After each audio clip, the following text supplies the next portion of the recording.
चलिए starting with the bills of exchange. Why we create bills of exchange?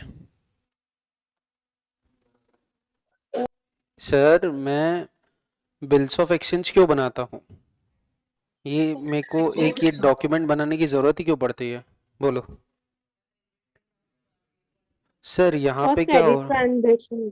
Okay, credit transaction होते हैं तो हमें क्या बनाना पड़ेगा? बिल्स ऑफ एक्सचेंज बनाना पड़ेगा। हर क्रेडिट ट्रांजैक्शन में बिल्स ऑफ एक्सचेंज बनाऊंगा क्या? नहीं सर, उधारी का ट्रांजैक्शन हो रहा है और जिसके साथ ये उधारी का ट्रांजैक्शन हो रहा है उस बंदे पे मेरे को क्या नहीं है? भरोसा नहीं है। जिसके साथ ये उधारी का ट्रांजैक्शन हो रहा है उस बंदे पे मेरे को क्या नहीं है? भरोसा नहीं है। मेरे को उस बंदे को माल बेचना है, इसमें कोई दिक्कत नहीं है। मेरे को उस बंदे को माल बेचना है, लेकिन साथ में वो बोल रहा है कि मैं पैसे अभी नहीं दूंगा, तो मेरे को नालायक के ऊपर भरोसा नहीं है, तो उस पे भरोसा नहीं है। तो फॉर सिक्योरिटी पर्पस मैं क्या बनाता हूं? एक स्टैम्प पेपर लेता हूं, उस स्टैम्प पेपर पे लिखता हूं pay to me on that date or my order. या तो पैसे मेरे को देना या मैं जिसको ऑर्डर देता हूं उसको देना। कब देना? इतने पीरियड के बाद देना। इस चीज को बोला जाता है bills of exchange. Bills of exchange is purely created only for a security purpose. मेरे को धक धक हो रही है कि 2 महीने के बाद ये बंदा पैसे देगा कि नहीं देगा। मैं सिर्फ इसी रीजन के लिए एक normal statement which is known as with the name of bills of exchange बना रहा हूं। सर ये वैलिड डॉक्यूमेंट है क्या? ये स्टैम्प पेपर के ऊपर बनता है और स्टैम्प पेपर इंडियन गवर्नमेंट का वैलिड डॉक्यूमेंट है as per negotiable instrument act. Bills of exchange is a negotiable instrument which can be transferred from one person to another. जैसे आप अपना चेक एक पर्सन से दूसरे पर्सन को ट्रांसफर कर सकते हो, वैसे a valid document A4 size की शीट पता है? अगर मैं A4 साइज की शीट पे लिख दूं कि आज से मेरी जायदाद पूरी तुम्हारी, और मैंने साइन भी कर दिया, तो उस डॉक्यूमेंट का कोई वैलिडिटी नहीं है। लेकिन अगर मैंने इंडियन गवर्नमेंट से स्टैम्प पेपर मंगाया, सर स्टैम्प पेपर कैसा होता है देखा है कभी आपने?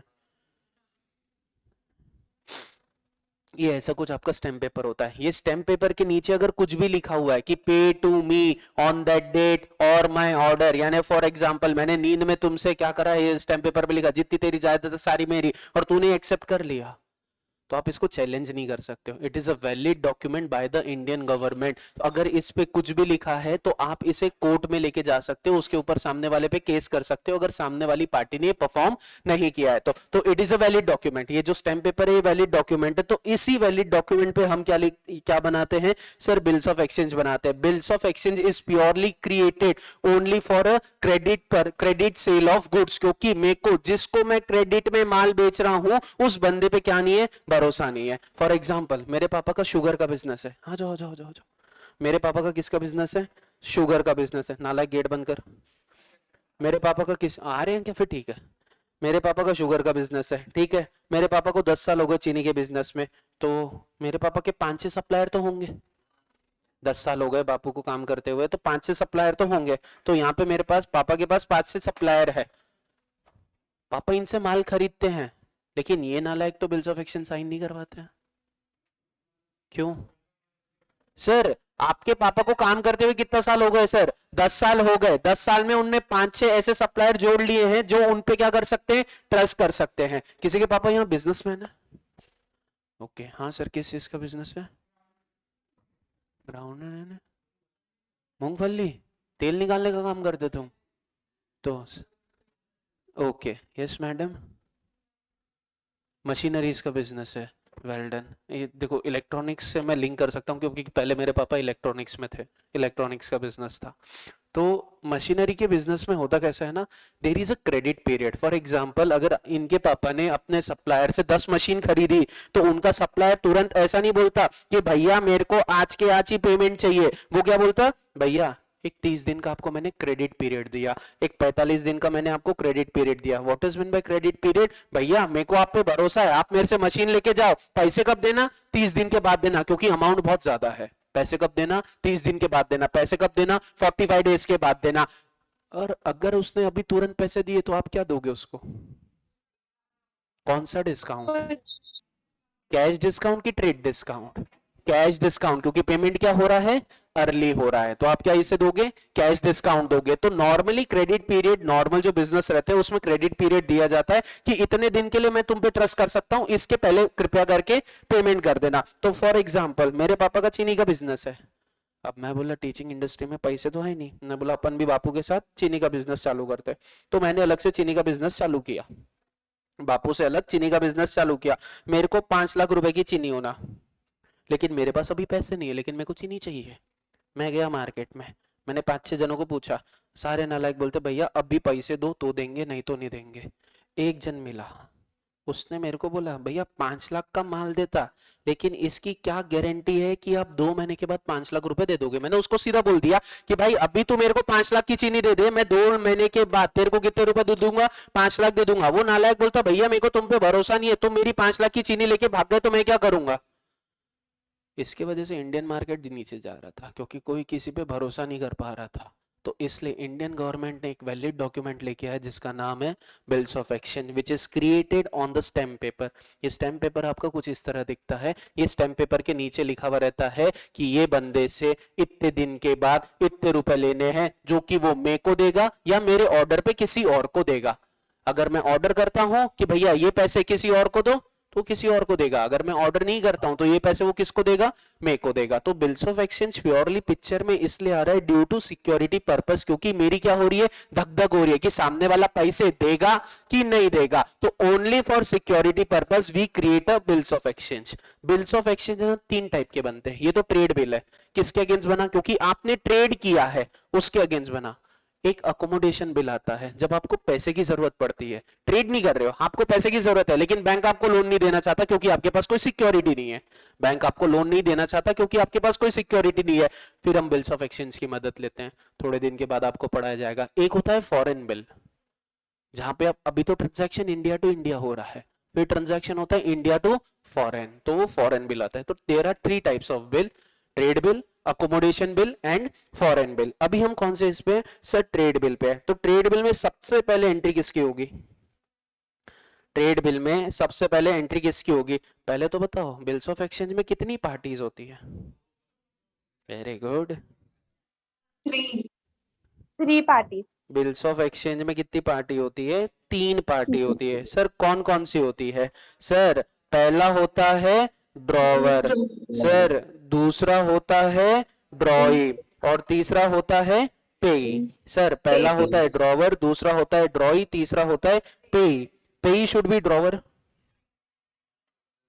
ट्रू और फॉल्स, पेई हमेशा ड्रॉवर रहेगा। नहीं सर, हो भी सकता है, नहीं भी हो सकता है। Sir what is mean by drawer, drawer का मतलब होता है जो बिल बनाता है। Sir what is mean by ड्रॉई, ड्रॉई का मतलब होता है जो बिल को एक्सेप्ट करता है। सर पे यानी कौन होता है, पे यानी वो बंदा होता है जिसको eight the time of maturity क्या मिलने वाले, पैसे मिलने वाले। It can be drawer also, it can B anybody else also, because negotiable instrument, जब आप बिल्स ऑफ एक्सचेंज बनाते हो तो वहां डॉक्यूमेंट में लिखा हुआ रहता है पे टू मी, या तो पैसे मेरे को देना, और माय ऑर्डर, या मैं किसी को ऑर्डर कर रहा हूं तो उसको देना, या तो पैसे मेरे को दे या मेरे ऑर्डर पे किसी और को दे। तो पे कौन हो सकता है, sir it can be drawer also or anybody else also. ठीक है सर, तो there are 3 parties in bills of exchange, drawer, drawee and payee. ठीक है, बिल कौन बनाता है, बिल कौन बनाता है, ड्रॉवर। बिल को एक्सेप्ट कौन करता है, ड्रॉई। Who is the seller, drawer की ड्रॉई। सर सेलर पार्टी कौन है, sir seller is a drawer. ड्रॉई क्या है, सर परचेजिंग पार्टी। तो हमेशा याद रखना, आप ट्रेड बिल बना रहे हो, अगर आप ट्रेड बिल बना रहे हो तो पहले अपन बात करते कि सर जर्नल एंट्री क्या क्या हो सकती है, क्योंकि बेसिकली इसमें प्योरली क्या है, आपकी जर्नल एंट्रीज है। तो सर सबसे पहले अगर ट्रेड बिल की मैं बात करूं तो ट्रेड बिल में सबसे पहले एंट्री होगी in the books of drawer और in the books of drawee. कुछ मत लिखना, फाइल शेयर कर दूंगा। In the books of drawer, in the books of drawee. आपकी जो पहली जर्नल एंट्री होगी, ड्रॉवर किसकी एंट्री पास करेगा, सर सेल की एंट्री पास करेगा। ड्रॉई किसकी एंट्री पास करेगा, परचेज की एंट्री पास करेगा। और ये सेल और परचेज कैश में हो रहा है कि क्रेडिट में हो रहा है, सर अगर कैश में होता तो बिल्स ऑफ एक्सचेंज की जरूरत ही नहीं पड़ती थी। यहाँ पे ट्रस्ट इश्यू आ रहा है, क्यों, क्योंकि ये नालायक के पास क्या नहीं है, पैसे नहीं है। ड्रॉई के पास पैसे नहीं है माल खरीदने के लिए, लेकिन ड्रॉई को माल चाहिए और हमें उसे माल बेचना है। लेकिन हमको एक ही चीज की धक धक हो रही है कि फ्यूचर में ये मेरे को पैसे देगा कि नहीं देगा। तो ये धक धक कम करने के लिए मैं एक स्टेटमेंट, मैं एक डॉक्यूमेंट बनाता हूं जिस डॉक्यूमेंट का नाम है bills of exchange, purely created only for security purpose. Promissory note. Sir sale की एंट्री क्या होगी? कम ऑन, बोलो बोलो फटाफट, सेल की एंट्री क्या होगी? सर सेल की एंट्री होगी drawee account debit to sales account, और परचेज की एंट्री क्या रहेगी? Purchase account debit to drawer account, purchase account debit to drawer account, ये पहली एंट्री हो गई। उसके बाद क्या करेंगे? सर पहले माल बेचा, वो नालायक ने हमसे खरीद लिया, उसके बाद हम क्या करेंगे सर? उसी दिन हम क्या क्रिएट करेंगे सर? बिल बनाएंगे। उसी दिन हम क्या करेंगे सर? बिल बनाएंगे। बिल कौन बनाता है? जो माल बेचता है बिल वो बनाता है। सर बिल कौन बनाएगा? सर ड्रॉअर बनाएगा। अगर मैं बिल बना रहा हूं तो मैं कौन सा वर्ड यूज करूंगा? Bill receivable. सर हम बिल रिसीवेबल क्यों यूज करते हैं? क्योंकि सर फ्यूचर में मेरे को ये बंदे से पैसे लेने हैं कि ये बिल देके पैसे लेने हैं। आप मैच्योरिटी डेट पे जाओगे, उसको बोलोगे मेरे मेरे पैसे दे दे, वो नहीं देगा जब तक आप उसे क्या नहीं दोगे? वो बिल्स ऑफ एक्सचेंज नहीं दोगे। तो मेरे लिए अब पैसे किससे मिलेंगे? इस बिल से मिलेंगे। तो मेरे लिए ये क्या है? Bill receivable. मेरे को ये बिल के अगेंस्ट मैच्योरिटी डेट में फ्यूचर में क्या मिलने वाले हैं? पैसे मिलने वाले हैं। और ड्रॉई वर्ड क्या यूज करता है सर? ड्रॉई यूज करता है बिल पेबल, क्योंकि फ्यूचर में उसको बिल के अगेंस्ट क्या करना है? पेमेंट करना है। हमको बिल के अगेंस्ट पैसे लेना है, इसलिए हम बिल रिसीवेबल यूज करते हैं। ड्रॉई को बिल के अगेंस्ट पेमेंट करना है, इसलिए वो बिल पेबल यूज करता है। तो सर बिल बनाने की एंट्री क्या होती है? सर बिल बनाने की जर्नल एंट्री होती है, ये हुआ ड्रॉन, हमने बिल बनाया। बिल बनाने की जर्नल एंट्री होती है bill receivable account debit to drawee account, bill receivable account debit to drawee account. जो उधारी ड्रॉई पे चढ़ी हुई थी वो उधारी खत्म करके हमने किसके ऊपर चढ़ा दी? बिल के ऊपर चढ़ा दी। सर पहले पैसे ड्रॉई से लेने थे, drawee account debit to sales account, पैसे कौन देने वाला था? ड्रॉई देने वाला था। लेकिन अभी पैसे किसके अगेंस्ट मिलेंगे? सर ड्रॉई से नहीं लेना है, अब ये बिल रिसीवेबल के अगेंस्ट मेरे को मिलेंगे। ये बिल मैं जिसको दूंगा वो मेरे को क्या दे देगा? पैसे दे देगा। तो सर अभी पेमेंट बिल रिसीवेबल के अगेंस्ट मिलना है, ठीक है। हमने बिल बनाया, सामने वाला क्या करेगा? एक्सेप्ट करेगा। सर एक्सेप्ट करने की एंट्री क्या होती है? सर एक्सेप्ट करने की एंट्री होती है drawer account debit to bills payable account. Bill बनाने की एंट्री होती है bill receivable account debit to drawee account. Drawee की उधारी खत्म करके किसके ऊपर चढ़ा दी? बिल के ऊपर चढ़ा दी। वैसी यहां पैसे किससे देने थे? ड्रॉअर को देने थे। अब ड्रॉअर को नहीं देंगे, जो बिल लेके आएगा उसको मैच्योरिटी डेट पे क्या दिए जाएंगे? पैसे दिए जाएंगे। तो बिल बनाने की entry bill receivable account debit to drawee account, bill को एक्सेप्ट करने की entry drawer account debit to bills payable account. इसके बाद आती है डेट्स। अब अगर डेट आती है तो एक है date of bill drawn, date of bill drawn, एक है date of bill accepted. Sir calculation किस तारीख से चालू करना चाहिए? डेट ऑफ बिल ड्रॉन से चालू करना चाहिए कि डेट ऑफ बिल एक्सेप्टेड से चालू करना चाहिए? सर नॉर्मली जो कैलकुलेशन आपका स्टार्ट होगा it will be start from the date of bill drawn. आपने जिस दिन बिल बनाया है आपका कैलकुलेशन उस दिन से ही स्टार्ट होगा, लेकिन सिवाय एक जगह छोड़ के। वो एक जगह का नाम क्या है? सर अगर क्वेश्चन में आपको दिया हुआ है आफ्टर साइट, क्वेश्चन में अगर आपको बोला है आफ्टर साइट, तो हमेशा याद रखना you have to start with date of bill accepted. आप डेट ऑफ बिल एक्सेप्टेड से क्या करोगे? स्टार्ट करोगे। कब? जब क्वेश्चन में क्या दिया हुआ है? आफ्टर साइट दिया हुआ है। लेकिन सर क्वेश्चन में कुछ भी नहीं दिया हुआ है, तो I will start from the date of bill drawn.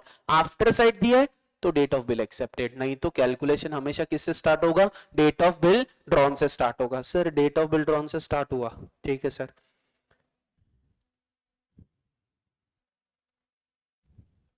Date of bill drawn 15 जनवरी, डेट ऑफ बिल एक्सेप्टेड 18 जनवरी। उसके बाद हमको यहाँ पे क्रेडिट पीरियड कितने का दिया गया? सर क्रेडिट पीरियड हमको दिया गया 60 डेज का। What will be the due date and what will be the maturity date? Sir आपकी ड्यू डेट क्या रहेगी? आपकी मैच्योरिटी डेट क्या रहेगी? सर पहले तो बताओ what will be the starting point? मेरा स्टार्टिंग पॉइंट क्या रहेगा, डेट ऑफ बिल एक्सेप्टेड रहेगा कि डेट ऑफ बिल ड्रॉन रहेगा? Sir date of bill drawn रहेगा। तो मैंने डेट ऑफ बिल ड्रॉन से चालू किया, कितनी तारीख सर 15 जनवरी को चालू किया। कितने डेज के लिए, 60 डेज के लिए। तो हमेशा याद रखना, डेज में डेज ऐड हो जाएंगे, मंथ में मंथ ऐड हो जाएगा, ईयर में ईयर ऐड हो जाएगा। तो कितने डेज हो गए सर, 75 जनवरी। It is the valid date? No sir. तो what is the last valid date of that month? Sir the last valid date is 31st। कितना बचा, 44 बचा, 44 Feb. It is a valid date. कितना minus करूं, 28 की 29? ये लो, अब बोलो, अब 29, अब जमेगा? 2016, 2020, 2024 आर द लीप ईयर, जहां पे 29 डेज होते हैं, बाकी सब जगह 28 है। तो भैया यहां से हम कितना माइनस कर देंगे, 28 माइनस कर देंगे, बचा कितना, 16, 16 मार्च। ये मेरी क्या है sir, this is my due date. लेकिन निगोशिएबल इंस्ट्रूमेंट एक्ट बोलता है कि आपको कितने दिन एक्स्ट्रा देने पड़ेंगे सर, 3 दिन एक्स्ट्रा देने पड़ेंगे। कौन बोलता है, एक्ट बोलता है। वो 3 दिन को क्या बोला जाता है, ग्रेस डेज बोला जाता है। तो यहाँ पे 3 दिन ऐड कर दूंगा, कितने हो जाएंगे, 19 मार्च हो जाएंगे। And the 19 March is my maturity date. यानी पैसे कौन सी तारीख को मिलेंगे सर, पैसे 19 तारीख को मिलेंगे। क्या सिर्फ मैं चले जाऊंगा तो पैसे मिलेंगे? नहीं सर, आपको आपके साथ क्या लेके जाना पड़ेगा, बिल लेके जाना पड़ेगा। अगर आप बिल लेके जाते हो तो आपको पेमेंट मिलेगा, नहीं तो आपको पेमेंट नहीं मिलेगा। क्योंकि अब उधारी किसके अगेंस्ट चल रही है सर, पर्सन टू पर्सन नहीं चल रही है, बिल टू बिल चल रही है। क्योंकि हमने क्या बना लिया था, बिल बना लिया था। ठीक है सर। ऐसे कोई केसेस है क्या जहां पे, वैसे तो आपका मैच्योरिटी डेट का फॉर्मूला क्या है, maturity date equals to due date plus grace days. Maturity date equals to due date plus grace days. लेकिन ऐसा कहीं फॉर्मूला है क्या जहां पे आपकी जो मैच्योरिटी डेट रहती है वही आपकी क्या रहती है, ड्यू डेट रहती है क्या? हाँ सर, ऐसे 3 केसेस है जहां पे हम ग्रेस डेज ऐड नहीं करते हैं। जो हमारी ड्यू डेट रहती है वही हमारी क्या रहती है, मैच्योरिटी डेट रहती है। सर ऐसे कौन से 3 वर्ड है, ध्यान से देखो। Number 1 at sight, number 1 at sight, number 2 on demand, number 3 on presentment. अगर एट साइट बोला है या फिर ऑन डिमांड बोला है या फिर ऑन प्रेजेंटमेंट बोला है तो कैलकुलेशन कब से स्टार्ट होगा, कैलकुलेशन कब से स्टार्ट होगा sir, from the date of bill drawn, not from the date of bill accepted. After sight दिया हुआ है तो डेट ऑफ एक्सेप्टेंस से चालू करूंगा, नहीं तो डेट ऑफ बिल ड्रॉन से चालू करूंगा। और क्वेश्चन में दिया है एट साइड, तो my maturity date equals to sir जो मेरी ड्यू डेट है वही मैच्योरिटी डेट रहेगी। हम 3 ग्रेस डेज ऐड नहीं करेंगे, ना ऑन डिमांड में करेंगे ना ऑन प्रेजेंटमेंट में करेंगे। अगर क्वेश्चन में तीनों में से कोई भी एक वर्ड दिया है, at sight, on demand, on presentment, तो आपकी जो मैच्योरिटी डेट का फॉर्मूला रहता है वो रहता है maturity date equals to due date. नहीं तो नॉर्मली मैच्योरिटी डेट का फॉर्मूला क्या है sir, maturity date equals to due date plus grace days. ये नॉर्मल फॉर्मूला है। लेकिन at sight, on demand, on presentment use किया तो जो आपकी ड्यू डेट है वही आपकी क्या रहेगी सर, मैच्योरिटी डेट रहेगी। ओके सर, मेरा बिल मैच्योर हुआ, क्या करूं सर? 15 अगस्त को मैच्योर हुआ। 15 अगस्त इज अ पब्लिक हॉलीडे। 15 अगस्त हमारी क्या है सर, पब्लिक हॉलीडे है। अगर पब्लिक हॉलीडे है, एक दिन आगे चले जाओ, 14 अगस्त पब्लिक हॉलीडे है, एक दिन आगे चले जाओ। कब सर, जब पब्लिक हॉलीडे है। लेकिन अगर इमरजेंसी हॉलीडे आई तो क्या करूंगा सर, एक दिन आगे चले जाऊंगा। पब्लिक हॉलीडे एक दिन पीछे आओ, इमरजेंसी हॉलीडे एक दिन आगे जाओ। जमेगा? ये था आपकी डेट की कैलकुलेशन, जिसमें 4 चीजें आती है। पॉइंट नंबर 1, कैलकुलेशन स्टार्ट कब होगा, from the date of bill drawn. And कब होगा सर, ड्यू डेट पे। प्लस हमें क्या करने पड़ेंगे, 3 ग्रेस डेज ऐड करने पड़ेंगे to arrive at a maturity date. ये पॉइंट नंबर 1। पॉइंट नंबर 2, कुछ केसेस ऐसे होते हैं जहां पे डेट ऑफ एक्सेप्टेंस से चालू करना पड़ता है। एक ही केस है, अगर क्वेश्चन में आफ्टर साइड दिया है तो I will start from the date of bill accepted. Case number 3 sir, कभी कभी नॉर्मली तो हमारी मैच्योरिटी डेट का फॉर्मूला क्या रहता है, maturity date equals to due date plus grace days, लेकिन कभी कभी ऐसा होता है जो आपकी मैच्योरिटी डेट है वही आपकी क्या रहती है, यानी जो आपकी ड्यू डेट है वही आपकी क्या रहती है, मैच्योरिटी डेट। ऐसे तीन कौन से केसेस है sir, at sight, on demand, on presentment, यहां तीनों जगह आप ग्रेस डेज ऐड नहीं करोगे। और अगर maturity date, I am not talking about due date, if the maturity due date public holiday मेरे को टेंशन ही नहीं लेना, मेरा बिल मैच्योर कब होगा, मैच्योरिटी डेट पे होगा। अगर मैच्योरिटी डेट पब्लिक हॉलीडे है तो एक दिन पीछे चले जाऊंगा, अगर मैच्योरिटी डेट इमरजेंसी हॉलीडे है तो एक दिन आगे चले जाऊंगा। पब्लिक हॉलीडे 14 पे आ जाओ, इमरजेंसी हॉलीडे 16 पे आ जाओ, जमेगा। ये पहले 3 क्वेश्चन थे आपके नोट्स के, question number 1, question number 2 and question number 3। अब एक क्वेश्चन मैं देता हूं, 31 दिसंबर, 2 months, what will be the maturity date? साल का क्या करना तुमको, हाँ नहीं लीप ईयर नहीं है, चलो हाँ फिर नालायक को 31 दिसंबर 2 महीने, what will the maturity date, 28 Feb. 28 मैंने क्या पूछा है, मैच्योरिटी डेट। मैच्योरिटी डेट निकालने के लिए क्या करना पड़ता है, maturity date equals to due date plus 3 grace days.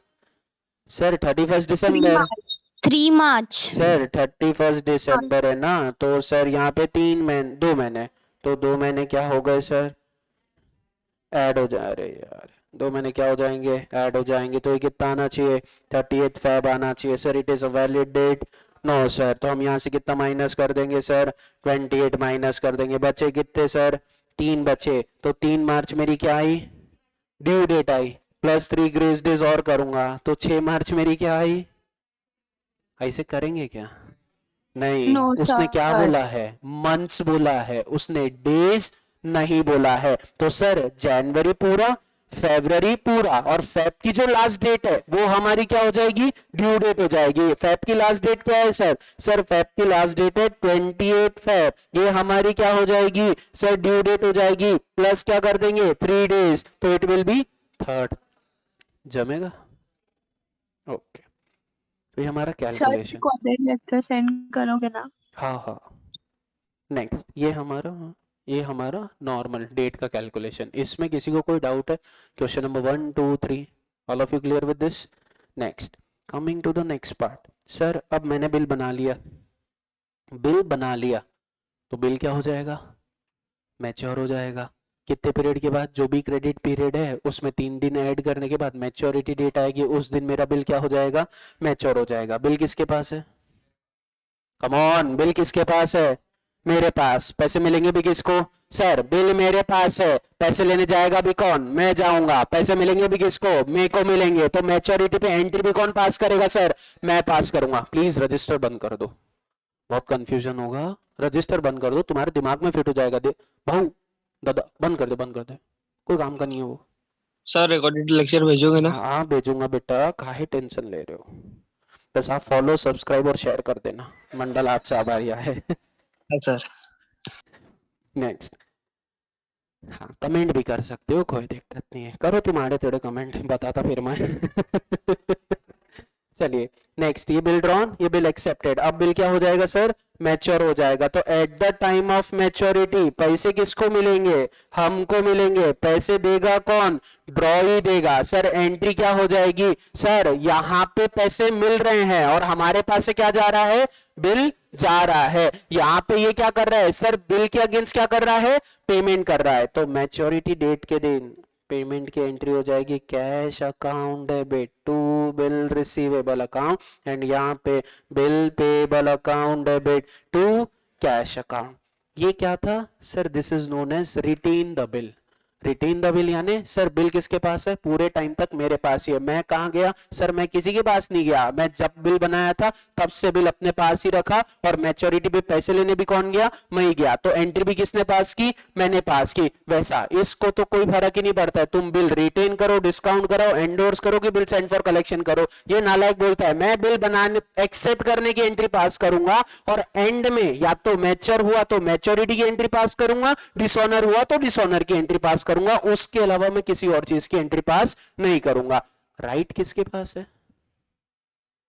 Transfer करने का राइट किसके पास है, ड्रॉई के पास। तो ड्रॉई के पास कितने ऑप्शन है सर, जिस दिन से वो बिल बनाता है, सर जिस दिन से उसने बिल बनाया जब तक बिल मैच्योरिटी नहीं हो जाती है तब तक उसके पास कितने ऑप्शन है, या तो सर वो बिल को क्या कर सकता है, रिटेन कर सकता है, या बिल को वो क्या कर सकता है, डिस्काउंट करा सकता है, या बिल को वो क्या कर सकता है सर, एंडोर्स कर सकता है, या बिल किसके लिए भेज सकता है, बिल सेंड फॉर कलेक्शन के लिए सेंड कर सकता है। तो एज अ ड्रॉवर हमारे पास कितने ऑप्शन है, 4 ऑप्शन है, retain, discount, endorse, bill send for collection. Okay sir, या तो हम रिटेन करेंगे, डिस्काउंट करेंगे, एंडोर्स करेंगे, बिल सेंड फॉर कलेक्शन के लिए भेज देंगे। पहले आते हैं रिटेन, जमा सबको, बिल मेरे पास है, मैच्योरिटी पे मैं ही जाऊंगा, पैसे मेरे को मिलेंगे। अब आते हैं डिस्काउंट पे, क्या रिटेन, रिटेन वाला एक बार फिर से बताओ, कोई दिक्कत नहीं, तुम्हारे लिए क्लास हो रही है, तुमको 10 बार ना समझे तुम 10 बार पूछ सकते हो, लेट का मेरे को कोई टेंशन ही नहीं है, 7 दिन है मेरे को बिल्स ऑफ एक्सचेंज खत्म करने के लिए, बहुत टाइम है मेरे पास, ठीक है। Drawn, accepted, maturity. अब मैंने बिल बनाया, मैंने बिल बनाया, बिल बनाने की एंट्री क्या होती है, bill receivable account debit to drawee account. Bill को एक्सेप्ट करने की एंट्री क्या रहेगी, drawer account debit to bill payable account. Bill किसके पास है, मेरे पास ही है। बिल किसके पास है, मेरे पास है। मैंने किसी को दिया क्या बिल, नहीं सर मैंने बिल किसी को नहीं दिया, तो मैं कुछ एंट्री पास करूंगा क्या, नहीं, क्योंकि मैंने जितना भी क्रेडिट पीरियड है उसके बीच में बिल को हाथ ही नहीं लगाया। मान के चलो 2 महीने का क्रेडिट पीरियड है, तो मैंने 2 महीने बिल मेरे पास ही रखा हुआ था, तो मैं एडिशनल एंट्री क्यों पास करूं। मैंने जो बिल बनाने की एंट्री पास की थी वही किसकी एंट्री है, रिटेन की है, वापस एंट्री थोड़ी ना पास करूंगा, नहीं सर वापस एंट्री पास नहीं करूंगा। बिल को हाथ कब लगाऊंगा सर, 2 महीने 3 दिन के बाद बिल को हाथ लगाऊंगा। क्यों लगाऊंगा, क्योंकि ये बिल मेरे को लेके जाके किसको देना है, ड्रॉई को देना है। पैसे किसको मिलते हैं बिल के, जिसके पास बिल है पैसे उसी को मिलेंगे भैया। बिल किसके पास है सर, मेरे पास है, पैसे लेने कौन जाएगा सर, मैं जाऊंगा, पैसे मिलेंगे भी किसको, मेरे को मिलेंगे, तो एंट्री भी कौन पास करेगा सर, मैं पास करूंगा। कैश अकाउंट डेबिट, पैसे किसके अगेंस्ट मिलने वाले थे, बिल के अगेंस्ट मिलने वाले थे, पैसे मिल रहे हैं, हाँ सर, तो कैश आ रही है कि जा रही है सर, कैश आ रही है। Real debit what comes in, credit what goes out, तो कैश अकाउंट क्या हो गया, डेबिट हो गया। आपके पास बिल आ रहा है कि जा रहा है सर, हमारे पास से बिल जा रहा है, हम बिल को क्या कर रहे हैं, फाड़ के फेंक रहे हैं, तो cash account debit to bill receivable account. और मैच्योरिटी पे ये क्या कर रहा है, पेमेंट कर रहा है। पेमेंट करने की एंट्री क्या होगी, उधारी किसके ऊपर थी, बिल्स पेएबल की थी, वो क्या कर रहा है, खत्म कर रहा है, bills payable account debit to cash account. This is retain of bill. ये कब, एट द टाइम जब आपने बिल बनाया, एक्सेप्ट हुआ, बिल मैच्योर हुआ, तो मैच्योरिटी पे ये एंट्री होती है। सर अगर डिसऑनर हो गया तो डिसऑनर के केसेस अलग से समझाऊंगा। 2 ही एंट्री होती है, एक ड्रॉअर के बुक्स में, एक ड्रॉई के बुक्स में, चारों केसेस मिला के 2 ही एंट्री होती है, एक ड्रॉअर के बुक्स में, एक ड्रॉई के केस में, तो वो अपन अलग से देखेंगे। रिटेन में किसी को कोई डाउट, अब क्लियर है बेटा।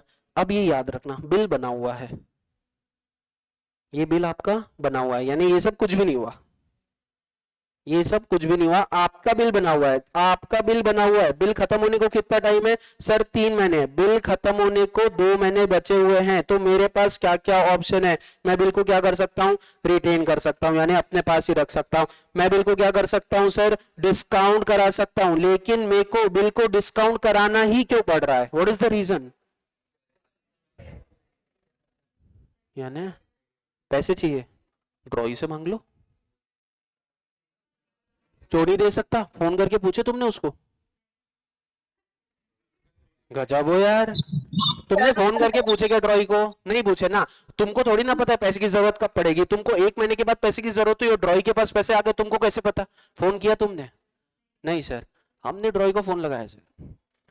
ड्रॉई बोलता भैया मेरे पास पैसे नहीं है, ड्रॉई ने सीधा बोल दिया मेरे पास पैसे नहीं है। और ड्रॉई के पास अगर पैसे होंगे और वो अगर 1 महीने पहले दे रहा है तो तुमसे क्या मांगेगा? रिबेट। याद आया? तुमसे वो नहीं नहीं याद आया? तुमसे क्या मांगेगा वो? रिबेट मांगेगा। जो आप कैश डिस्काउंट बोल रहे हो उसको बिल्स ऑफ एक्सचेंज की लैंग्वेज में रिबेट बोला जाता है। आपके नोट्स का क्वेश्चन नंबर, रिबेट नहीं पढ़ा अभी तक सर ने? फिर रुक जाओ। रिबेट का मतलब क्या हो रहा है? अगर सामने वाला आपको अर्ली पेमेंट दे रहा है तो आप उसे क्या देते हो? डिस्काउंट देते हो। Copy paste concept of cash discount, बस नाम चेंज कर दिया with the name of rebate in bills of exchange. जो आप कैश डिस्काउंट दे रहे थे, सर आपने तो 2 महीने बोला था ना, आप पहले पैसे मांग रहे हो। हाँ जरूरत है, एक काम कर दे देना यार। नहीं भैया मैं पूरा पैसे नहीं दूंगा, थोड़ा सा डिस्काउंट दो। तो उसने मेरे को डिस्काउंट दिया। उसी टर्म को यहाँ पे सिर्फ रिबेट के नाम से बोला जाता है और कोई चेंज नहीं है कंसेप्ट में। Concept is copy paste. वो क्या कर रहा है? एक महीने अर्ली पेमेंट कर रहा है। अगर मैं अर्ली पेमेंट करूंगा तो भैया कुछ ना कुछ डिस्काउंट चाहिए, क्योंकि उसको पैसे की जरूरत है। तो डिस्काउंट कौन देगा?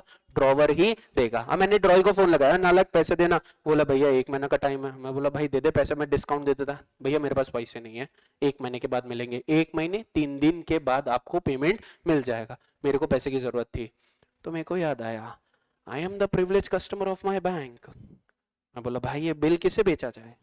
बैंक को बेचा जाए। मैं गया बैंक के पास, नालायक बैंक। हाँ बोलो भैया, ये भाई बिल ले ले, पैसे दे दे। बिल कितने का है भैया? 50,000 का है। पैसे कब मिलेंगे? 1 महीने के बाद। कितने रुपए देगा? पूरे 50 दे दे भाई। नहीं नहीं नहीं, बैंक हमारा, बैंक हमारा चाचा मामा नहीं है ना जो पूरे 50,000 रुपए तुमको दे देगा। नहीं सर, बैंक तो मरे ना दे तुमको पूरे 50,000 रुपए। बैंक क्या बोलेगा? मेरे को कितना पीरियड वेट करना पड़ा है उसकी मैं डिस्काउंटिंग निकालूंगा। बैंक को अगर 3 महीने वेट करने पड़ते तो डिस्काउंटिंग चार्जेस 3/12 कैलकुलेट किए जाते। बैंक को 2 महीने वेट करना पड़ रहा है तो 2/12। बैंक को यहां पे कितने महीने वेट करना पड़ रहा है? नहीं, मैंने डिस्काउंट कब कराया है? 1 महीने के बाद कराया। तो बैंक को वेट कितना करना पड़ रहा है? 1 महीने ही करना पड़ रहा है। सर 2 महीने का बिल है जिसमें से 1 महीने तो आपने खुद ने वेट कर लिया, लेकिन अब आपको पैसे की जरूरत है तो आप क्या कर रहे हो? 1 महीने पहले ही बिल को क्या करा रहे हो? डिस्काउंट करा रहे हो। तो ये जो भी डिस्काउंटिंग निकलेगा, ये कैलकुलेशन आप कैसे निकालोगे? बैंक को कितना पीरियड पैसे के लिए वेट करना पड़ रहा है। 1 महीने है तो 1 महीने, 2 महीने है 2 महीने, 3 महीने है तो 3 महीने। सर एंट्री क्या होगी? जो आपकी कैश डिस्काउंट की एंट्री होती थी सेम। डिस्काउंट कौन दे रहा? हम दे रहे हैं। पैसे की जरूरत किसको है? हमको है। तो एंट्री क्या हो जाएगी? Cash account debit, discount account debit, और यहाँ पे बिल हमारे पास से जा रहा है। इसका मतलब क्या हुआ? सर हमने हमारा बिल किसको बेच दिया? बैंक को बेच दिया। सर हमने हमारा बिल किसको बेच दिया? बैंक को बेच दिया। अब पैसे किसको मिलेंगे? बैंक को मिलेंगे। तो eight the time of maturity of bill पैसे लेने जाएगा कौन? सर बिल किसके पास है? बैंक के पास। पैसे लेने जाएगा कौन? बैंक जाएगा। पैसे मिलेंगे भी किसको? बैंक को मिलेंगे। तो eight the time of maturity of discounted bill मैं एंट्री पास करूंगा क्या? नहीं सर, क्योंकि बिल मेरे पास नहीं है। मैंने मेरा बिल किसको बेच दिया? बैंक को बेच दिया। तो सबसे पहले बेचने की एंट्री पास करूंगा। बेचने की एंट्री क्या रहेगी? सर जितना भी डिस्काउंटिंग है, मान के चलते 50,000 मल्टीप्लाई बाय 10%, 10 नहीं लेते 12 लेते, इजी रहेगा। मल्टीप्लाई बाय 12% मल्टीप्लाई बाय 1/12, कितने रुपए आ जाएंगे? 6,000 रुपए, 500 रुपए। डिस्काउंट आया 500, यह 49,500, और ये आपका आ गया 50,000। ये पहले डिस्काउंटिंग की एंट्री। ट्रॉई बोलता है भाई तू बिल को रिटेन कर, तू बिल को डिस्काउंट करा, तू बिल को एंडोर्स कर कि बिल सेंड फॉर कलेक्शन के लिए भेज। मेरे बुक्स ऑफ अकाउंट्स में मैं कोई एंट्री पास ही नहीं करूंगा। मैं सिर्फ 2 ही एंट्री पास करूंगा। किस चीज की? बिल को एक्सेप्ट करने की, और दूसरी eight the time of maturity. या तो बिल मैच्योर होगा तो मैच्योरिटी की एंट्री पास करूंगा, या बिल डिसऑनर होगा तो डिसऑनर की एंट्री पास करूंगा। बीच में पीरियड में तू कुछ भी कर रहा है, तू रिटेन कर रहा है, एंडोर्स कर रहा है, डिस्काउंट करा रहा है, बिल सेंड फॉर कलेक्शन के लिए भेज रहा है, मेरे को कोई मतलब ही नहीं है भैया। मैं कोई एंट्री पास नहीं करूंगा। मेरे बुक्स में क्या रहेगी? There will be no entry. तो अगर मैं इसके बाद यहां पे बिल डिस्काउंट करा रहा हूं तो डिस्काउंटिंग की entry in the books of drawer क्या रहेगी? Cash account debit, discount account debit, to bill receivable account. In the books of drawee there will be no entry. 1 महीने के बाद बिल मैच्योर हो गया। 1 महीने के बाद बिल मैच्योर हो गया। बिल किसके पास है? पैसे किसको मिलेंगे? बैंक को। पैसे रखेगा भी कौन? बैंक, तो एंट्री भी कौन पास करेगा? बैंक। मेरे बुक्स में in the books of drawer at the time of maturity, in the books of drawer at the time of maturity there will be no entry. मैं अपने बुक्स ऑफ अकाउंट्स में क्या पास करूंगा सर? नो एंट्री पास करूंगा। यहाँ पे मैं पूरा लिख देता हूँ। इन केस ऑफ डिस्काउंटिंग, अगर मैं बिल डिस्काउंट कराता हूँ तो पहले बिल बनाया, bill receivable account debit to drawee account, यहाँ पे बिल एक्सेप्ट हुआ, drawer account debit to bill payable account. फिर मैं क्या करूंगा? बिल को बैंक से डिस्काउंट कराऊंगा, डिस्काउंट कराने की entry cash account debit discount account debit to bill receivable account. Drawee बोलता है मेरे को कोई फर्क नहीं पड़ेगा, मेरे बुक्स में क्या हो जाएगी? नो एंट्री हो जाएगी। And eight the time of maturity मैं क्या करूंगा सर? मैं मेरे बुक्स में नो एंट्री पास करूंगा। क्यों? क्योंकि मैंने तो मेरा बिल पहले ही बेच दिया, मैच्योरिटी बिल की हुई है, लेकिन पैसे किसको मिलेंगे? बैंक को। पैसे रखेगा भी कौन? बैंक रखेगा। एंट्री भी कौन पास करेगा? बैंक पास करेगा। मेरे बुक्स में there will be no entry, लेकिन ड्रॉई बोलता है भैया मेरे को तो एंट्री पास करनी पड़ेगी ना, क्योंकि मैं तो बिल का पेमेंट कर रहा हूं। Bills payable account debit to cash account. ये आ गया आपका डिस्काउंटिंग का केस। माल बेचा, उसने माल खरीदा, हमने बिल बनाया, उसने बिल को एक्सेप्ट किया, हमने बिल को डिस्काउंट कराया। वो बोलता है मेरे को कोई फर्क ही नहीं पड़ता है, तू डिस्काउंट करा कि कुछ भी कर, मैच्योरिटी हो गई, पैसे हमको मिलेंगे क्या? नहीं सर, आपके बिहाफ में, आपके बिहाफ में भी नहीं सर। पैसे किसको मिलेंगे? बैंक को मिलेंगे, क्योंकि यहाँ पे आपने अपना बिल किसको बेच दिया था? बैंक को बेच दिया था। तो आपके बुक्स में there will be no entry, लेकिन ड्रॉई के बुक्स में at the time of maturity आपको एंट्री पास करनी पड़ेगी। Bills payable account debit to cash account. Discounting के कंसेप्ट में कहीं किसी को कोई डाउट है? हाँ sir. Sir bills payable to bank आपको लिखना है, आप बैंक लिख सकते हो। आपको कैश लिखना है, आप कैश लिख सकते हो, क्योंकि वहां क्लियर इंफॉर्मेशन नहीं है कि पेमेंट कैश में हुआ कि बैंक के थ्रू हुआ। तो आप कैश लिखना है कैश लिखिए, बैंक लिखना है बैंक लिखिए, गलत नहीं है। इसके अलावा किसी को कोई doubt? Online student, anybody having any issue in discounting concept? No, sir. Okay, पूछना है? बढ़ूं आगे? ये था डिस्काउंटिंग। नेक्स्ट आता है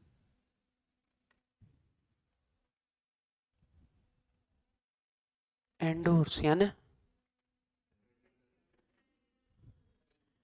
बिल ट्रांसफर करना। ट्रांसफर कर दिया, एक बिल दूसरे बंदे को ट्रांसफर हुआ। मेरे को राहुल से 50,000 रुपए लेने थे और वही 50,000 रुपए महेश को देने थे, तो मैं महेश को क्या बोलता हूँ? एक काम करना, डायरेक्ट 50,000 रुपए किससे ले ले? राहुल से ले ले। मेरे को राहुल से 50,000 लेने थे और वही 50,000 में किसको देने वाला था? महेश को देने वाला था। तो मैं पीछे हट गया, मैंने महेश को क्या बोला? तू राहुल को जानता ना? अरे जानता नहीं, तू बात करवा दे। मैं नंबर भेजता, वो बंदे से 1 महीने के बाद कितने रुपए ले लेना? 50,000 रुपए लेने लेना। This is known as endorsement of bill. Sir bill आप एंडोर्स कर सकते हो? हाँ, क्यों? बोलो ना, डर क्यों रहे हैं? क्योंकि bill is a negotiable instrument which can be transferred from one person to another। क्योंकि मैंने बिल पे लिखा था पे टू मी और माय ऑर्डर, या तो तू पैसे मेरे को देना या मैं जिसको ऑर्डर कर रहा हूं उसको पेमेंट कर देना। तो मैंने ऑर्डर किया, मैंने बिल बनाया, bill receivable account debit to drawee account, वो नालायक ने बिल को एक्सेप्ट किया, drawer account debit to bills payable account. उसके बाद मैंने 1 महीने के बाद या उसी दिन ही बिल को क्या कर दिया सर? एंडोर्स कर दिया। सर आपने अपना बिल किसको दे दिया? सर अपने क्रेडिटर को दे दिया। अकाउंटिंग लैंग्वेज में बात करते हैं, पैसे लेने किससे थे? सर डेटर से पैसे लेने थे। जो आपसे माल उधारी में खरीदता है उसे अकाउंटिंग अकाउंट्स में डेटर बोला जाता है, जिससे आप माल उधारी में खरीदते हो उसको अकाउंट्स में क्रेडिटर बोला जाता है। As per English language debtor is as per English language debtor को क्या बोला जाता है? कस्टमर। Well done. डेटर को बोला जाता है कस्टमर और क्रेडिटर को क्या बोला जाता है? सप्लायर। सप्लायर। आया याद? Purchase book, cell book, customer, supplier. तुम बेसिक्स ऑफ अकाउंट्स भूले कि तुम खत्म। और वो खत्म क्वेश्चन है ना, वो 12 मार्क का आता है। 8 ट्रू फॉल्स, बड़े गंदे पूछता है। पहले ही क्वेश्चन रहता 8 ट्रू फॉल्स, जिसमें से कोई 6 करने हैं, जिसमें आप सिर्फ ऐसा नहीं T F T F T F T नहीं लिख सकते, काट ही देता वो बेरहमी से। और उसके बाद पेपर उस लेवल का गंदा चेक करता ना कि तूने पहली मूड खराब कर दिया।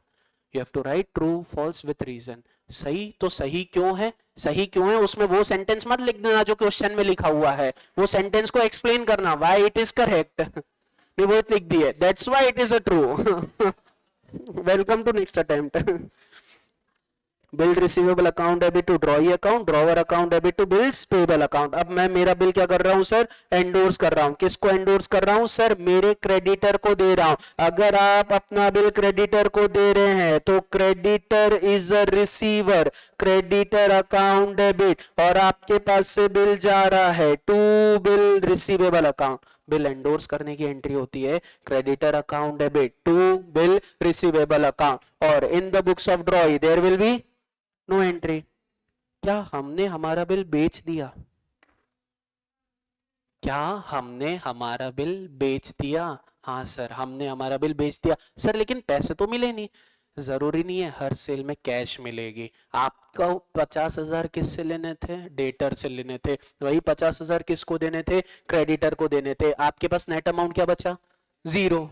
ऐसे मिलके बाद में देता तब भी जीरो था, ऐसे ट्रांसफर कर रहा हूं तब भी जीरो है। मैं मेरे डेटर को बोल रहा हूं एक काम कर, मेरा क्रेडिटर आएगा उसको 50,000 दे देना, और मैं मेरे क्रेडिटर को भी बोल रहा हूं एक काम कर तू जाना 50,000 ले लेना, तेरी मेरी भी क्या हो गई, उधारी खत्म हो गई। मैंने मेरा बिल किसको बेचा, क्रेडिटर को बेचा। तो मैच्योरिटी पे पैसे लेने कौन जाएगा, क्रेडिटर जाएगा। पैसे मिलेंगे भी किसको, क्रेडिटर को मिलेंगे। तो एंट्री भी कौन पास करेगा, eight the time of maturity of the bill entry कौन पास करेगा। सर मेरे बुक्स में तो नो एंट्री होगी क्योंकि बिल किसके पास नहीं है, मेरे पास नहीं है। पैसे किसको नहीं मिल रहे, मेरे को नहीं मिल रहे। पैसे किसको मिल रहे हैं, क्रेडिटर को मिल रहे हैं। एंट्री कौन पास करेगा, क्रेडिटर पास करेगा। मेरे बुक्स में there will be at the time of maturity there will be no entry. ये तो नालायक एंट्री पास करेगा, ये एंट्री पास करेगा bills payable account debit to cash oblique bank account. Sir आप कैश भी लिख सकते हैं, आप बैंक भी लिख सकते हैं, कोई दिक्कत नहीं है। At the time of maturity drawee एक ही एंट्री पास करता है, bills payable account debit to cash account या फिर bills payable account debit to bank account. तू उसके पास रिटेन बिल लेके आ, तू उसके पास एंडोर्स बिल लेके आ, तू उसके बाद डिस्काउंट वाला बिल लेके आ। वो सीधा बोलता है मैंने उधारी किसको दी थी, बिल्स पेएबल को दी थी, तो मैं खत्म भी किसके नाम से करूंगा, बिल्स पेएबल के नाम से करूंगा। आप बिल लाके दो, आपका बिल चोरी हो गया वो मेरे को लाके दे, सीधा बोलता है। मैच्योरिटी के टाइम पे जो बंदा बिल लाके देगा मैं उसको पैसे दे दूंगा, खत्म हो गई मेरे लिए, क्योंकि वहां लिखा था पे टू मी और माय ऑर्डर। तेरा बिल किसी और के पास गया यानी तूने उसे ऑर्डर दिया होगा कि भाई मेरे बिहाफ में तू ले ले या ये पैसे तू रख ले।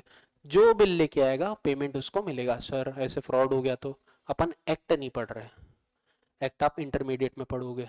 इंटरमीडिएट क्यों नो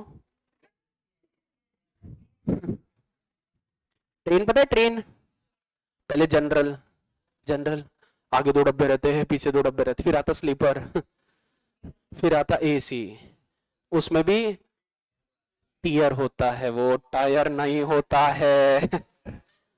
मेरे को इंग्लिश करेक्ट करने में जो मजा आती ना भाई, जो चीज अपने को नहीं आती और अपन वो सही करे, हाय। 3 टीयर 2 टीयर 1 टीयर। अभी आप स्लीपर में पहुंचे हो, वेटिंग लिस्ट में बैठे हो, स्टेज नहीं वेटिंग लिस्ट में हो, तुम्हारी टिकट कंफर्म नहीं हुई है। तुम्हारी टिकट कंफर्म होगी जब तुम सीए फाउंडेशन पास कर लोगे, फिर तुम स्लीपर का सफर 3 साल नहीं 3 साल नहीं 9 महीने, और 9 महीने भाई 9 डब्बे के बराबर होता है। S1 से अगर आपकी टिकट S10 पे ट्रांसफर हुई चलती ट्रेन में, पूरा सामान लेके जाना है, हाँ, बहुत भारी चीज है। कितने डब्बे आएंगे सर, 8 डब्बे आएंगे। वैसी 8 सब्जेक्ट है इंटरमीडिएट क्लियर करने के लिए, आपके पास 8 सब्जेक्ट है, 8 सब्जेक्ट का एक साथ एग्जाम। सर ये 4 सब्जेक्ट ना हो पा रहे हमसे, वो 8 सब्जेक्ट कैसे होंगे। उसके लिए पीरियड भी रहेगा 9 मंथ्स। फिर उसके बाद आएगी आराम वाली जिंदगी, एसी, आज तो ठंडी हवा खाने को मिल रहा और बहुत सटा, काम भी करवाते हैं। कभी एसी में अगर तुम्हारी टिकट तत्काल में रह गई, वेटिंग लिस्ट में रह गई, वो कौन रहता वहां पे, वो नहीं टीसी नहीं, टीसी के अलावा एक और रहता ना जो, हाँ बोगी इंचार्ज, बोगी मैन। जोरदार था रे। वो जो भी इंचार्ज रहता है वहां के एसी डब्बे का, उसके सीट पे सो के जाता है। सर कैसे तो भी एडजस्ट करके भाई पहुंच जाए डेस्टिनेशन पे। लेकिन रात को नींद लग गई और सुबह टाइम पे नहीं उठे, हाँ हाँ ट्रेन में ही रह गए फिर वैसे ही आर्टिकलशिप करते ही रहे तुम। वो बहुत बहुत मस्त जर्नी, कभी बात करेंगे, अभी टाइम नहीं है। चलिए, तो यहाँ पे हो गया एंडोर्समेंट। एंडोर्समेंट में किसी को कोई डाउट? और तुमको अगर ऐसा लग रहा होगा ना कि तुम्हारी आर्टिकलशिप में तुमको एक मस्त कैबिन दिया जाएगा, तुमको लैपटॉप मिलेगा, नालायक को पहले साल 2,500 रुपए मिलेंगे तुमको एक महीने के 2,500 रुपए, उतने का तो तुम पेट्रोल फूक देते नहीं, फूकने वाले फूकना समझ गए गाड़ी घुमाने वाले गाड़ी घुमाना समझ गए तो चाय पीने जाते हैं हर क्लास के बाद, मेरे को सुनने में आया। हाँ, अनूप सर बता रहे थे हर क्लास के बाद, बोले नालायक चाय पीने जाते हैं लड़कों की चाय यही होती है नहीं sir, I am pure Jain asthma patient चलिए, coming to the bill sent for collection. Bill बेचा कि नहीं बेचा? बिल सेंड फॉर कलेक्शन में मैंने बिल बेचा है कि नहीं बेचा है? सर हमने बिल बेचा नहीं है, एक्चुअली हम वहां उसके पास नहीं जा सकते कुछ रीजन के हिसाब से, इसलिए हमने ये बिल उसे हमारे बिहाफ में लाने को बोला है। मैं तेरे को बिल दे रहा हूं, तू एक काम कर, उससे पैसे ले और लाके मेरे को वापस दे देना, मैं बिल बेच नहीं रहा हूं। मैंने बैंक को ऐसा नहीं बोला था एक काम कर ये बिल ले ले, मेरे बिहाफ में जा, पैसे ले और मेरे को लाके दे। मैंने बिल बैंक को बेचा था, मैंने मेरे क्रेडिटर को बिल बेचा था, एक काम करना तुम जाना पैसे लेना और पैसे किसके पास रख लेना? अपने पास ही रख लेना। यहां आप बिल बेच नहीं रहे हो, यहां आप बिल उसे सिर्फ लाने के लिए बेच रहे हो, यानी ये आपका एक टाइप का एजेंट है। भले वो फ्रेंड हो सकता है, वो बैंक हो सकता है, या वो प्रॉपर एजेंट हो सकता है। बैंक भी ये सर्विस देती है, आपका फ्रेंड उस एरिया में जा रहा है तो आपका फ्रेंड भी ये सर्विस देगा, अगर आपका एजेंट है या आपका एम्प्लॉय है तो वो भी आपको ये चीज सेम सर्विस देगा। तो सर बिल बनाने की entry, bill receivable account, debit to drawee account. Bill को एक्सेप्ट करने की entry, drawer account debit to bill payable account. मैंने बिल सेंड फॉर कलेक्शन के लिए भेज दिया, तो bill send for collection account debit to bill receivable account. Sir ये एंट्री हम पास ही क्यों करते हैं? ये एंट्री आप इसलिए पास करते हो क्योंकि सर जो पैसे बिल रिसीवेबल से मिलने वाले थे, अब वो मेरे को किससे मिलने वाले हैं? बिल सेंड फॉर कलेक्शन से मिलने वाले हैं। मैंने बिल रिसीवेबल की उधारी किसको चढ़ा दी? बिल सेंड फॉर कलेक्शन को चढ़ा दी, यानी मैंने मेरे एजेंट को चढ़ा दी, मैंने मेरे फ्रेंड पे चढ़ा दी, मैंने मेरे बैंक पे चढ़ा दी। ये मेरे को कलेक्ट करके क्या करेंगे? अपनी उधारी का रीपेमेंट करेंगे। तो in the books of drawee there will be no entry. वो बोलता भैया मैं पास ही नहीं करूंगा मैच्योरिटी पे। हमारे बुक्स में एंट्री होगी क्या? मत मत खोलो बुक, मजा नहीं आएगा तुमको, बंद कर दो यार।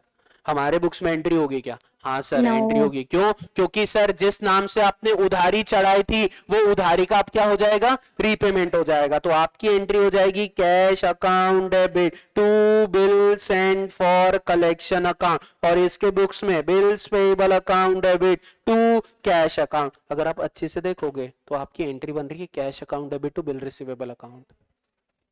बिल सेंड फॉर कलेक्शन क्या हुआ सर? डेबिट हुआ। बिल सेंड फॉर कलेक्शन क्या हुआ सर? क्रेडिट हुआ। Debit cancel, credit cancel, net entry बची cash account debit to bill receivable account. जो आपने बिल रिटेन करके रखा उसकी मैच्योरिटी पे आप एंट्री क्या पास करते हो? Cash to bill receivable. इसका मतलब हमने हमारा बिल बैंक को नहीं बेचा, हमने हमारा बिल क्रेडिटर को नहीं बेचा, हमने हमारा बिल किसको दिया है? हमारे फ्रेंड को दिया है, हमारे एजेंट को दिया है, हमारे बैंक को दिया है। किसके लिए? कि तू मेरे बिहाफ में जा, पैसे कलेक्ट कर और मेरे को लाके दे दे। तो ये जो पहली वाली आपने एंट्री पास की है, ये कलेक्शन करने से पहले जब आपने बिल दी थी उसकी एंट्री, और ये कलेक्ट करके लाके दिया उसकी एंट्री। हाँ मैडम, हाँ एजेंट कमीशन मांगेगा, क्वेश्चन में लिखा हुआ रहा तो। फॉर एग्जाम्पल विपुल सर मेरे को बोलेंगे ना वहां से 5 लाख रुपए लाके दे, तो मैं विपुल सर को नहीं बोल सकता मेरे को कमीशन दो, because I am the employee, मेरा काम है वो। वैसे ही बैंक ऐसी सर्विस देती है। अब मेरा फ्रेंड गया, वो तू वर्धा जा रहा ना, हाँ एक काम करना, हो तेरे बाजू में दुकान है, उससे पैसे लेके आना, तो फ्रेंड थोड़ी ना बोलेगा मेरे को कमीशन दो। अगर क्वेश्चन में दिया है तो कमीशन की एंट्री पास करेंगे, क्वेश्चन में नहीं दिया है तो कमीशन की एंट्री पास नहीं होगी। सर अगर क्वेश्चन में दिया है कमीशन की एंट्री, तो कमीशन की एंट्री हो जाएगी commission account debit to cash account. Drawee entry pass करेगा क्या? क्यों सर? उसके लिए फर्क ही नहीं पड़ता, उसके लिए फाइनेंशियल ट्रांजैक्शन है क्या? नहीं सर, तो वो काय को एंट्री पास करे। फिनिश। जमेगा? This is bill sent for collection, this is known as endorsement, this is known as discounting, और ये आपका रिटेन बिल। तो यहाँ पे अपन ने रिटेन, एंडोर्समेंट, डिस्काउंटिंग और बिल सेंट फॉर कलेक्शन की क्या देखी कि स्टार्टिंग एंट्री उनकी क्या रहती है, और eight the time of maturity अगर बिल ऑनर हो जाता है तो उसकी एंट्री क्या रहती है। कल की क्लास में देखेंगे डिसऑनर। डिसऑनर इंसॉल्वेंसी हुआ है अभी तक आपका? नहीं हुआ है ना, ठीक है। तो कल की क्लास में सिर्फ डिसऑनर देखेंगे। नहीं, मैं बताता ना, डेरिवेटिव ट्विस्ट, कुछ ट्विस्ट है, टेस्ट अभी तक कंफर्म नहीं है कि कल मॉर्निंग में लूंगा कि कल इवनिंग में लूंगा कि कल 3 से 4 लूंगा।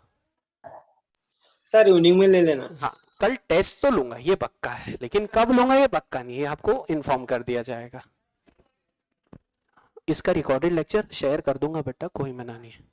क्या फाइल भी भेज देंगे सर? चलिए। सर हाँ बेटा। सर सर जो स्टैम्प पेपर होता है वो अलग अलग प्राइस का क्यों होता है? बिकॉज कैरी अलग अलग वैल्यू, कोई 100 रुपए का भी रहता है, ये देखो, कोई 20 रुपए का भी रहता है, कोई 500 का भी रहता है, कोई 10 रुपए का भी रहता है, कोई 1000 रुपए का भी रहता है। ये अलग अलग प्राइस का वेरी करता है क्योंकि अलग अलग अमाउंट रहती है। कुछ उनकी कैटेगरी है कि 25 लाख का ट्रांजैक्शन है तो इसके ऊपर वाले स्टैम्प पेपर पे लिखो, ऐसी कुछ कैटेगरी होगी। मेरे को अपडेट नहीं है बेटा इस चीज का, क्योंकि मैं लॉ नहीं पढ़ता, मैं अकाउंट्स पढ़ाता हूँ। सर